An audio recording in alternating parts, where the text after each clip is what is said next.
Dapat daw maging maingat ang gobyerno sakaling ipatupad ang posibleng arrest warrant mula sa ICC laban sa mga kaalyado ni FPRRD. Tingin kasi ng isang political analyst, make or break move ito sa estado ng kanilang partido. Narito ang Agenda Weekend Report ni Dexter Ganiben ng Abante. Dalawang epekto lang ang maaring mangyari kapag inaresto ang mahigpit na taga-suporta ng mga Duterte na sina Bato de la Rosa at Bongo. Ipinunto ng political analyst na si Professor Froilan Calilong sa point of order ng Abante na maaring pahinain nito ang political landscape ng mga Duterte, lalo na kapag may conviction na sa dating Pangulo at mga co-perpetrators nito, bagay na posible pa anyang mangyari sa mga susunod pang taon. Pero ang pangalawang epekto, ang nakikita niyang most likely na mararamdaman agad ay ang mapalakas pa ang simpatiya mula sa kanilang mga taga-suporta kapag inaresto na sila. Ang mentality natin mga Pilipino, no, kung sino yung mga tingin nating kinakawawa o yung mga binabibiktima, doon tayo sumasang-ayon, ano, yung mga underdogs, kumbaga.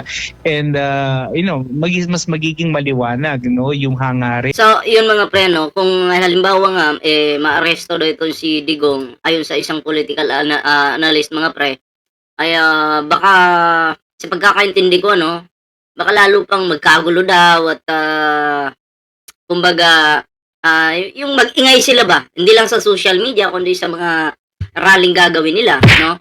Pero ako naniniwala ako, posible po 'yon, pero hanggang ingay na lang po sila. 'Di ba? Diyan lang. O, kasi si Digong nga noon nung inaresto si Digong, dinala lang Hague. Wala naman silang nagawa.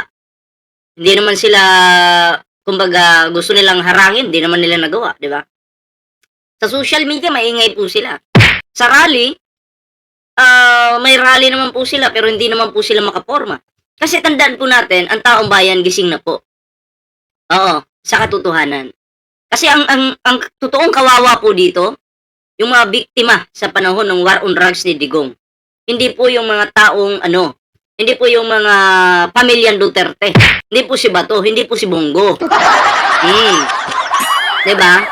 Gising na po ang taong bayan. 'Di ba? Kaya kung arestuhin man po yan si Bongo, para sa akin, may mga DDS magagalit talaga yan. May mga tanga eh. Oh. Pero ang taong bayan matutuwa. Dahil sa wakas, yung mga magulang na namatayan sa panahon ng war on drugs ni Digong, yung mga pamilyang namatayan sa panahon ng war on drugs ni Digong, kahit papaano, unti-unti po nilang nakukuha yung hustisya. Diba? At salamat kay Pangulong Bongbong Marcos.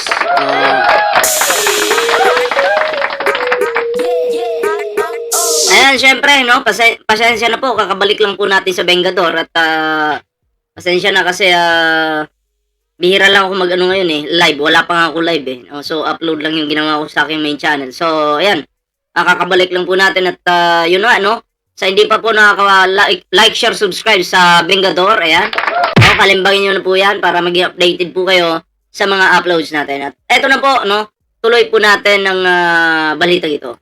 Ng administration na pilayan talaga yung opposition, particularly the Duterte bloc. And if this happens, it may create a not so good impression on the part of the administration na kung saan yung daloy naman ng suporta maaring mapunta lalo sa mga Dutertes. Posible yung mga nananahimik lang. May pailan-ilan kasing tahimik na mga supporter ni Digong. 'Di ba? May pailan-ilan na tahimik. Pero yung mga solid, na talaga, nagising na sa katotohanan, hindi na yun. Para sa akin, hindi na yun babaliktad. Hindi na yun babalik pa sa mga kawatang tao, sa mga mayayabang na tao, sa mga pati Diyos minumura. Mahirap na. Sige, kampihan nyo. Gusto nyo kumampi kayo sa minumura yung Diyos? Gusto nyo? O hindi? Diyos nyo minumura, payag kayo. Ha? So, may mga DDS ngayon na tahimik. So, pag hinuli itong si Bongo, itong si Bato, posibleng mag-ingay-ingay sila sa social media, pero hanggang ingay na lang yan. Importante, kumbaga, hustisya mapatupad. Makuha ng mga biktima. Diba? Para sa akin yun yung importante po ngayon. Tuloy po natin. Mangyayari anya ang pangalawang epekto kung mahahalin tulad sa pag-aresto kay dating Pangulong Digong Duterte ang sasapitin ni Bato at Bongo. Kaya dapat anyang sundin ng gobyerno ang tamang legal na proseso kapag naglabas na ng warrant of arrest ang ICC laban sa mga co-perpetrators ng dating Pangulo. Ako naman, naniniwala ako sa administrasyon ni PBBM na ito talaga susundin niya yung proseso. Okay, kasi si PBBM hindi po yung katulad ni Digong na ang proseso binabypass po. Ang kailangan natin ditong masiguro, number one is talagang dadaan sa tamang proseso. Dadaan sa Philippine courts yung pagbibigay ng mismong mga warrant of arrest para masiguro na meron talaga meron talagang pagsang-ayon dito at walang nilalabag na mga legal procedures dito sa ating bansa kung sakali mang may pag-arestong gagawin. Una ng pinabulaanan ni dating Justice Secretary Vitaliano Aguirre sa Agenda Weekend na may kinalaman siya sa war on drugs. Trabahoan niya ng DOJ ang habulin ng mga pulis na inirereklamo ng pang-aabuso sa kampanya noong Duterte administration. Wala akong kasalanan dyan. Hindi ko yan kinatatakutan. Ikalawa, wala akong magagawa dyan. Kung talagang ako'y arestuin, nandito lang ako. Hindi ako maaaring magtago sapagkat ako'y naghahanap buhay. Pag ako'y nagtago, walang maghahanap buhay sa pamilya ko. Si Senator Bongo naman, tuloy ang kanyang paghahatid ng tulong sa mga kababayang nasunugan sa Davao City matapos pabulaanan ang kanyang involvement sa madugong war on drugs. Yung yung nasunugan, wala pong problema diyan, walang masamang tumulong sa mga nangangailangan ng tulong. Pero kasi ito yung problema. 'Di ba yung mga DDS ayaw ng ayuda? Bakit kayo tumatanggap ng ayuda? Kay Bongo. Sige nga. Kasi sabi niyo, gobyerno ni PBBM puro na lang ayuda. Yan to. Ayuda yan, 'di ba? Hindi ko po sinisisi yung mga biktima ng nasunugan kasi hindi naman po sila yung nagreklamo. Ang mga nagreklamo, mga DDS po. At siguro, may mga DDS din dyan, sigurado. Yeah? At may mga loyalista dyan. Sigurado po yan. Pero, para sa akin, hindi po masama yung ayuda na yan.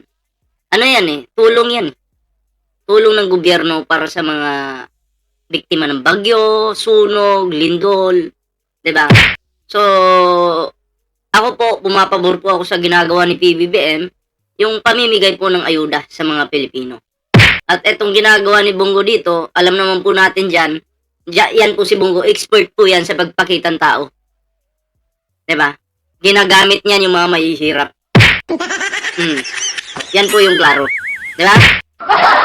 Umaasa naman si Atty. Cristina Conte na assistant to counsel ng mga biktima sa war on drugs sa ICC na magkakaroon ng arestuhan pero handa rin silang maghintay dahil sa legal na prosesong kailangang sundin. Posible yan, Dapat pero ako wala akong pag-asa or hope pa na like ngayon magkakaroon ng arestuhan kasi again, yung pong document containing the charges ay hindi naman automatically warrant of arrest. Kailangan pa pong hiwalay na proseso para mag-apply at mag-issue. Sa susunod na Lunes o sa February 23, nakatakda ang confirmation of charges ng ICC laban kay dating Pangulong Rodrigo Duterte. Yeah, Para sa Agenda Weekend, Dexter Ganibe, Abante. So kayo mga pre, anong reaction niyo dito? Comment down below. Basta